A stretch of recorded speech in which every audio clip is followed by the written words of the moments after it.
Why is vocabulary so crucial in communication? The answer is simple. A diverse vocabulary allows you to express yourself more precisely and clearly. It also helps you to understand more of what you read and hear.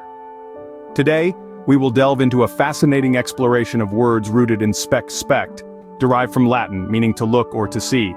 Our first word is inspect. When you inspect something, you closely examine or scrutinize it, often to evaluate its condition or quality. For instance, mechanics inspect cars to ensure they're safe for the road. Next up is respect. When you respect someone, you regard them in a way that makes you look up to them and admire them.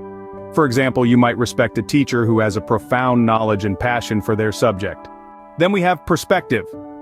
This word refers to a particular way of looking at things, often influenced by one's experiences or beliefs. For instance, an optimist perspective on a half-filled glass would be that it's half full.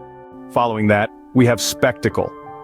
A spectacle is something that attracts attention due to its size or color, like a grand fireworks display lighting up the night sky.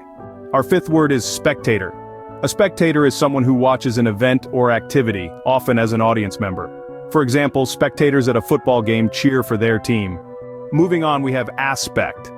An aspect is a way of looking at something from one side.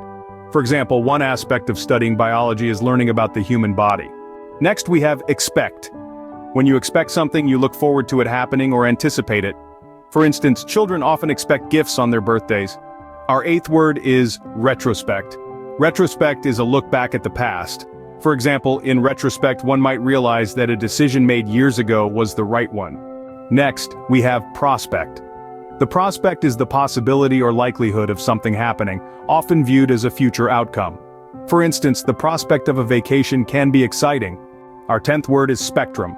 A spectrum refers to a range of different things, often colors, arranged by a certain characteristic like wavelength. For example, a rainbow displays a spectrum of colors. Finally, we have specimen.